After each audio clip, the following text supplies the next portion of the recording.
How effective is the combination of your main product and ancillary tasks? Firstly, we started the project by making a production company, which we named Aperture Productions. The reason we did this, as our main aim overall was to create a film and advertise a film. So we started off by doing a survey on SurveyMonkey and getting results from obviously film fans and horror film fans, looking at what they like, because our chosen genre was horror. And what we found out was what drew them most towards a film was firstly a trailer, so a good trailer. So that was what we decided would be our main task.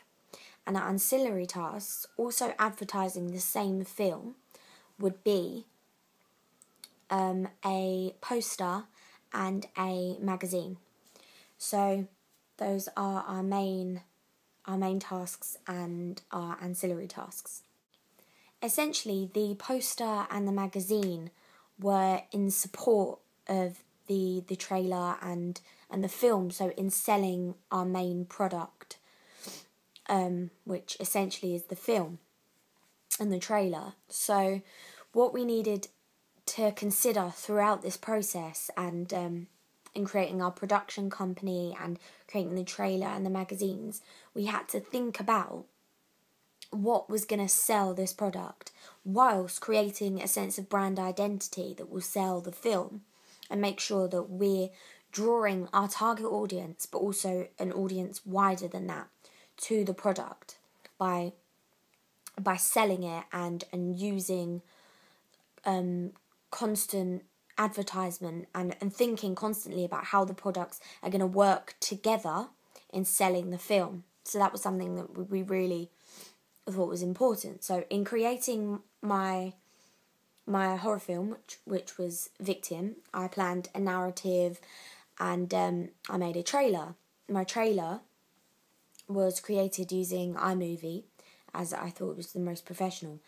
The magazine and the poster together were both created using Photoshop, and I chose to do that firstly because I could ensure that they both had the same look. Obviously, both being created by me using the same program, I could ensure that they both were easily recognisable as the same. So again, accentuating that brand identity. And similarly, I during the trailer, there's the film name, and it mentions the name of the main actress and the director, myself. And the reason I chose to do this, which was also created on Photoshop, the reason I chose to do this was because, again, it draws them all together. So it's more about selling the film. So if the main actress was very famous, people are going to be drawn towards her name and recognise her name in both the poster, the magazine, and the trailer. They're going to be attracted to want to watch it, seeing this famous person. Similarly, I chose to use the same font in both based on the London killings, which was featured in the trailer, and the magazine and the quotes on the poster. The reason I chose to do this is because, again, it is this sense of brand identity. Not only is Impact a really well-known font and it's recognised as being easily read and used quite often, which makes the products look more professional, but it also brings them all together. Again, I had this repetitive use of the colour red. So during the trailer, the name Victim is in red, but also there's this constant repetition of the colour red with the blood, and the main actress wears a red top and has bright red hair. On the poster, we have the red Victim, which matches the actress's red hair. Similarly, on the magazine, you have the red masthead and the red cover lines, and the main actress, again, bright red hair. And that really draws them all together in creating like colour association. So we know generally that red is associated with blood and horror, so that we're drawing on a main audience here that are going to be attracted to these products as one, because they're going to want to buy something that they know that they're going to like, but also it's it brings the products together, so you can easily recognise that this shade of red is obviously associated with that film. And again, it brings the audience to want to buy it. Similarly, my target audience, my target audience is both even female and male, and I found that out through my survey. And I thought that was really important in choosing the main characters for the trailer. So just looking at the film now, the trailer.